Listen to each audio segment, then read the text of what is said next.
The scariest thing about your financial plan is not the market. It is that future you may not want the life you are planning for today. Welcome to This Explainer. Today, we're taking a really deep, kind of uncomfortable, but absolutely crucial look at the most pervasive flaw in how we plan for our lives. Think about it.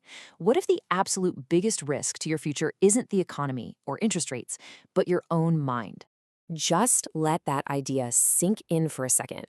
We spend so much of our energy charting out our careers, agonizing over potential recessions, bear markets, and inflation. We just naturally assume the roadmap we draw up today is going to make us happy decades down the line.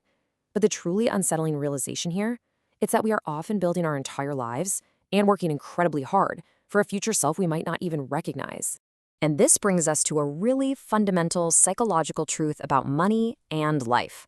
Long-term planning, it is way harder than it seems, simply because people are remarkably poor forecasters of their future selves. Now, imagining a goal is easy, right? It's fun. You picture the promotion, the house, the lifestyle, but imagining that goal in the context of the realistic, compounding life stresses that come along with it, well, that is something entirely different. To put it in perspective, think about how clearly our shifting desires map out over time. When you're 5 years old, your idea of a great career probably begins and ends with vroom vroom, big tractor. Every 5-year-old wants to drive a tractor. But then you grow up. Maybe at 18, you dream of being a high-powered lawyer. Fast forward to age 30, and that stressed pre-law student is now an exhausted new parent with completely different priorities. And by 50, they might just be seeking peace and balance. Our goals drastically evolve as reality sets in. There is actually a formal name for this phenomenon. It was coined by the psychologist Daniel Gilbert, and he calls it the end of history illusion. Gilbert says that all of us basically walk around with this illusion in our heads, that our personal history has just come to an end, and we are going to remain exactly who we are right now for the rest of our lives. But the research is super clear here. From age 18 all the way up to 68, people consistently underestimate how much they are going to change. We think our current identity is final, but it almost never is. So the absolutely crucial takeaway here is that the drive of an 18-year-old choosing a career path is fundamentally different from the reality of a 30-something actually living it out. What we want back then is often heavily tied to status, climbing the ladder, and raw wealth. But what we want now, especially for so many burned-out adults, shifts entirely toward time, flexibility, and control. That former dream, relentlessly pursued, can very quickly turn into a stressful cage. There's a really powerful story that captures this exact trap perfectly. Imagine a guy who didn't come from privilege, wasn't naturally the smartest guy in the room, but he was, without a doubt, the absolute hardest working person there. He relentlessly pursued a massive career goal for a decade and a half. But when someone asked him recently how he was actually doing, his only response was, "Awful career, man." The stress had just worn him into the ground. He was exactly as disappointed in where he was today as he was driven toward it 15 years ago. And this is exactly why we have to be incredibly careful about the blueprints we draw up for our lives. Look at the extremes of financial planning. On one side, you have young people purposefully choosing hyper-austere frugality, literally living on practically nothing to save every penny. On the other side, you've got people trapped in an endless luxury hustle, working their tails off just to pay for a lavish lifestyle. Assuming you're always going to be perfectly happy at either of these extremes is incredibly dangerous. Because here's the thing. Eventually, the fuel of that end of history illusion runs out. Human beings naturally adapt to their circumstances. The thrill of those extremes, whether it's the purity of having nothing or the high-octane rush of having absolutely everything, it wears off quickly. And what are you left with? The downsides. And those downsides become enduring regrets. Worse yet, when you finally abandon one of these extreme plans, you often feel like you have to run backward twice as fast just to catch up to a normal life. Okay, so this creates a massive, massive paradox in the world of finance. Charlie Munger famously said that the first rule of compounding is to never interrupt it unnecessarily. We all know the greatest financial successes come from just leaving your money alone for decades.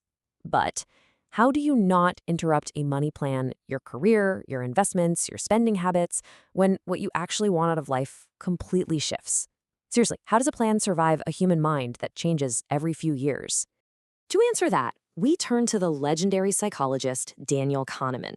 Someone once asked him how he could so easily scrap an entire draft of a chapter they had just spent endless, agonizing hours writing, and just start over from scratch. Kahneman delivered what is basically the ultimate survival tactic for life. He just said 5 words: I have no sunk costs. You have to realize that a sunk cost is an anchor. It literally chains your future self to the decisions and the efforts of a past, very different self. Clinging to past efforts just because you've already spent time or money on them is an absolute devil in a world where people constantly change. Staying loyal to a miserable career just because it was the major you picked at age 18 makes you a prisoner. Think about it. It is the exact equivalent of letting a total stranger, your 18-year-old past self, make major life decisions for who you are today. No way you do that, right? So how do we actually survive this trap? The strategy is simple, but man, it requires courage. First, you have to accept the reality of change. You have to realize that the odds of picking a job when you aren't even old enough to buy a beer and still loving it when you're qualifying for Social Security are practically zero. You must view sunk costs as an anchor, not an asset.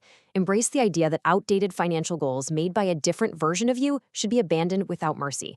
Refuse to keep dead plans on life support. You've got to kill them early so your plan can pivot alongside you. If we zoom out a bit, the ultimate goal of long-term planning isn't just about picking the absolute perfect investments. It's really about endurance. Endurance is the secret engine of compounding.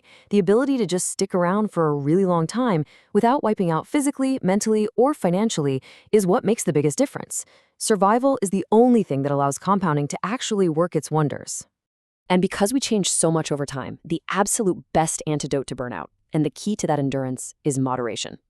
Think of this as your balanced dashboard. The goal is aiming at every single point in your working life to have moderate annual savings, moderate free time, no more than a moderate commute, and at least moderate time with your family.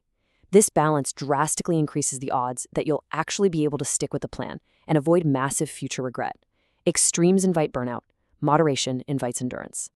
You really don't want your life to be this rigid, brittle career ladder where your only 2 options are climbing exhaustingly upward or falling off completely. You want your financial and life plan to look like a highway with multiple exits.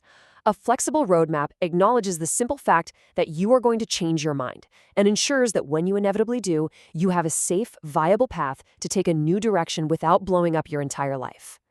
Ultimately, a genuinely good plan doesn't pretend that change isn't going to happen. It embraces it.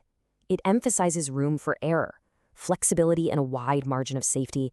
Those aren't signs that you lack conviction or drive.